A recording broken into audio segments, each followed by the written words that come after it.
నమస్కారం అండి సాధుకులారా. మన యొక్క శరీరంలో అధికంగా వేడి ఉత్పత్తి అవ్వడం వల్ల మనం అనేక రకాల సమస్యల్ని ఎదుర్కోవడం జరుగుతుంది. మన యొక్క శరీరం మనసు స్థిరత్వాన్ని కోల్పోవడం జరుగుతుంది.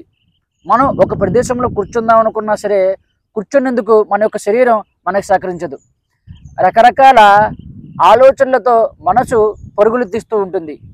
అలాగే శరీరంలో ర్యాషెస్ రావడం, ముఖం పైన పెద్ద పెద్ద పింపుల్స్ రావడం, శరీరంలో అక్కడక్కడ పెద్ద పెద్ద గడ్డల్లాగా మనకు వచ్చేయడం, అలాగే ఏం చేద్దామన్నా సరే మనకు చికాకుగా ఉండడం, ఏ పని చేయాలనిపించకపోవడం, అలాగే శరీరం అంతా ఒక్కబెట్టడం, ఆ యొక్క వేడిని మనం తట్టుకోలేకపోవడం, ఇలా రకరకాల సమస్యల్ని ఎదుర్కోవడం జరుగుతుంది శరీరంలో అధికంగా ఉష్ణోగ్రత ఉత్పత్తి అవ్వడం వల్ల.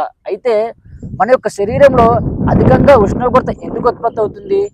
ఈ యొక్క ఉష్ణోగ్రతని నివారించాలంటే ఎటువంటి ప్రాణాయామ టెక్నిక్స్ని మనం ఉపయోగించాలి అనే విషయాన్ని ఈరోజు వీడియోలో మనం తెలుసుకోబోతున్నాం. మీకు ఒక అద్భుతమైన ప్రాణాయామ టెక్నిక్ చెప్పబోతున్నానండి. దాని ద్వారా మీ బాడీలో ఉండే ఉష్ణోగ్రతని మీరు ఈజీగా తగ్గించుకోవచ్చు. అయితే మొదటగా మన బాడీలో ఉష్ణోగ్రత ఎందుకు పెరుగుతుంది, దానికి గల కారణం ఏంటి అనే విషయాన్ని తెలుసుకునే ప్రయత్నం చేద్దాం. చూడండి సాధుకులారా, మన బాడీలో ఉష్ణోగ్రత అధికంగా ఎందుకు పెరుగుతుందంటే, కొంతమంది శరీర తత్వం అనేది అన్నప్పటి నుంచి కూడా వేడి తత్వాన్ని కలిగి ఉంటుందన్నమాట. అలాగే మరికొందరి విషయం ఎలా ఉంటుందంటే, వారు అధికంగా శారీరకమైన వర్క్ని చేస్తూ ఉంటారు. అధికంగా శారీరక వర్క్కి సంబంధించిన వర్క్లు వీళ్ళు చేస్తూ ఉండడం వల్ల వీరి బాడీలో అధికంగా ఉష్ణోగ్రత అనేది క్రియేట్ అవుతుంది. ఎందుకంటే వీరు శారీరకమైన వర్క్ చేసేటప్పుడు వీరి యొక్క శరీరం అధికంగా ఆక్సిజన్ని తీసుకుంటుంది. వీరు తీసుకుంటున్న ఆక్సిజన్ని శరీరం తొందరగా మెల్ట్ చేస్తూ శరీరంలో ఉన్న అన్ని కణాలకు కూడా ఎనర్జీని పంపిస్తుంది అనమాట. ఆ సందర్భంలో బాడీలో ఉష్ణోగ్రత అనేది క్రియేట్ అవుతుంది. తద్వారా వీరి బాడీలో అధికంగా ఉష్ణోగ్రత అనేది ఉండడం జరుగుతుంది. వీళ్ళ బాడీ వేడిగా ఉంటుంది అన్నమాట. అలాగే మరికొందరు వారు తీసుకుంటున్న ఆహారం వల్ల వారి బాడీలో అధికంగా ఉష్ణోగ్రత అనేది క్రియేట్ అవుతుంది. ఎటువంటి ఆహారం అంటే, మనకు బయట చాలా ఫాస్ట్ ఫుడ్ ఆహారం వచ్చేసింది. ఎటువంటి ఫాస్ట్ ఫుడ్ ఆహారం తిన్నా సరే బాడీలో ఉష్ణోగ్రత అధికంగా పెరుగుతుంది. ఎందుకంటే మనం తింటున్న ఆ యొక్క ఫాస్ట్ ఫుడ్ ఆహారం అనేది సరిగ్గా జీర్ణం కాలేకపోవడం వల్ల మన శరీరంలో ఏదైతే జఠరాగ్ని ఉందో దాని యొక్క వర్క్ అనేది అది చేసేందుకు అధికంగా అది ఆక్సిజన్ తీసుకుంటుంది. అది తీసుకునే క్రమంలో మన బాడీలో వేడి అనేది ఉత్పత్తి అవుతుంది. ఆ విధంగా మనం తీసుకున్న ఆహారం అనేది సరిగ్గా జీర్ణం కాకపోయినా ఆ ఆహారంలో వేడి తత్వం ఉన్నా సరే మన బాడీ దాన్ని అరిగించేందుకు వేడిని ఉత్పత్తి చేయడం జరుగుతుంది. అలాగే మనం ప్రతిరోజు కూడా 1-2 గంటలు మెడిటేషన్ చేయడం వల్ల బాడీలో వేడి అనేది ఉత్పత్తి అవుతుంది.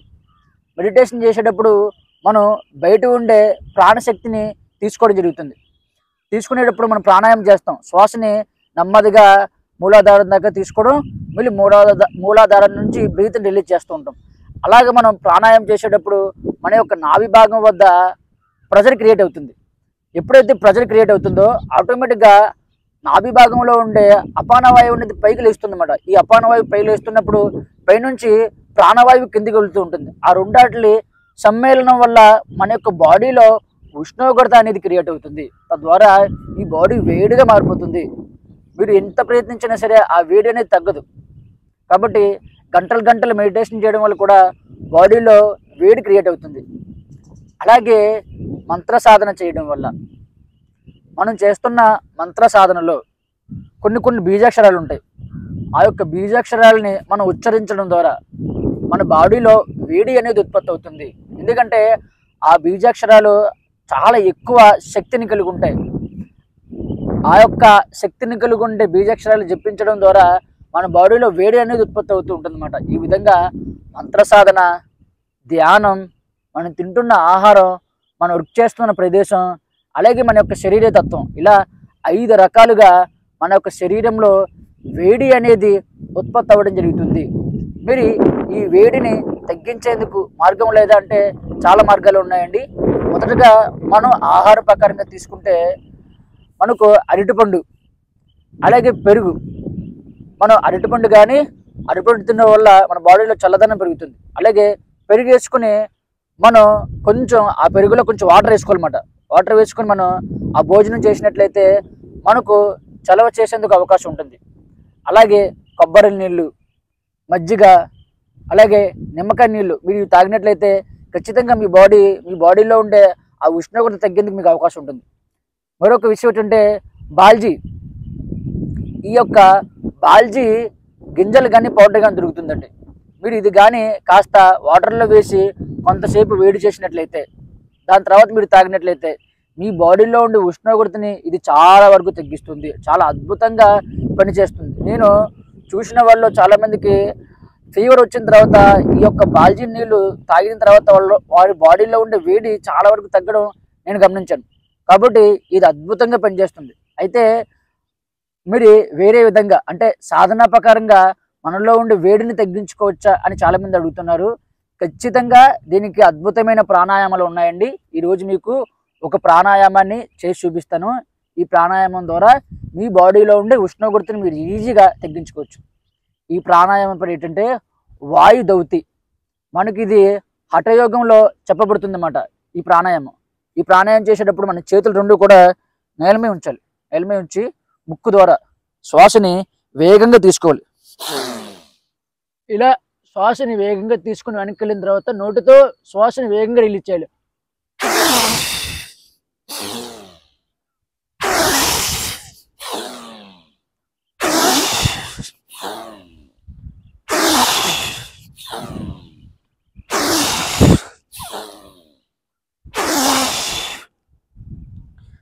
మీరు ఈ విధంగా వాయుదౌతి చేసినట్లయితే మీ బాడీలో పెరిగిన ఉష్ణోగ్రత అనేది నెమ్మదిగా బయటికి వెళ్ళిపోవడం జరుగుతుంది. అయితే మీ యొక్క కెపాసిటీ చూసుకోండి. మ్యాక్సిమం ఒక నిమిషం అంటే మినిమం ఒక 10 నుండి 15 సార్లు చేయండి, సరిపోతుంది. దాని తర్వాత వేడి ఇంకా తగ్గాలి, ఇంకా వేడి ఉన్నట్లయితే మనం అప్పుడు చేయవలసింది చంద్రభేది ప్రాణాయామం. మన బాడీలో అధికంగా ఉష్ణోగ్రత పెరిగేందుకు సూర్యనాడి మనకు సహకారపడితే అధికంగా చల్లదనం పెరిగేందుకు మనకు చంద్రనాడి అనేది సహకారపడుతుంది. కాబట్టి మనం చిన్ముద్ర వేసి విష్ణుముద్ర వేసి మన కుడిముక్కు మూసివేసి చంద్రనాడి నుండి నెమ్మదిగా శ్వాస తీసుకోండి.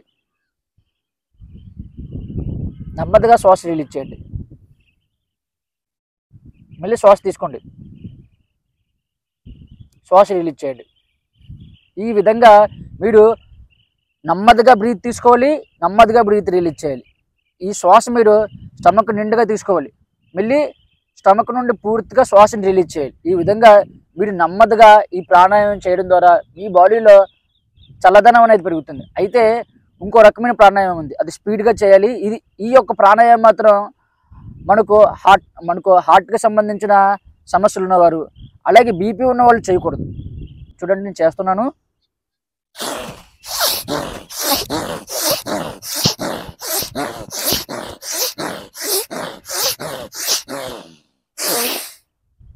ఇప్పుడు నేను ప్రాణాయామాన్ని స్పీడ్గా చేశాను. ఈ ప్రాణాయామం హార్ట్కి సమస్య ఉన్నవాళ్ళు, బీపీ సమస్య ఉన్నవాళ్ళు చేయకూడదు. ఎందుకంటే వేగంగా చేస్తాం కదా, మీకు ఆ బ్రీత్ వేగంగా తీసుకునేటప్పుడు మీకు సమస్య వచ్చేందుకు అవకాశం ఉంటుంది అన్నమాట. కానీ స్లోగా చేసే ప్రాణాయామం మాత్రం అందరూ చేయొచ్చు. కాబట్టి ఈ విధంగా మీరు ప్రాణాయామాలు చేయడం ద్వారా మీ శరీరంలో ఏదైతే ఉష్ణోగ్రత క్రియేట్ అవుతుందో దాన్ని మీరు పూర్తిగా తగ్గించి ఆరోగ్యవంతంగా మారవచ్చు. అయితే నేను చెప్తున్న క్రియాయోగ సాధన ద్వారా మన బాడీలో వస్తున్న వేడిని ఎలా తగ్గించాలి, అలాగే మనం ఆరోగ్యవంతంగా ఎలా ఉండాలి, బీపీ కానీ షుగర్ కానీ మానసికమైన ఆలోచనలు కానీ పూర్తిగా తగ్గించి ఆరోగ్యవంతంగా ఎలా మారాలి, స్పిరిచువల్గా ఎలా డెవలప్ అవ్వాలి అనే విషయాలు నేను క్రియాయోగ సాధన ద్వారా నేర్పించడం జరుగుతుంది. తద్వారా చాలామంది జీవితాల్లో చేంజెస్ రావడం జరిగింది. మీరు కూడా ఈ యొక్క అవకాశాన్ని ఉపయోగించుకోవచ్చు. ఓకేనండి, మీకు వీడియో నచ్చినట్లయితే లైక్ చేయండి, కామెంట్ చేయండి, వీడియోని అందరికీ షేర్ చేయండి. Thank you.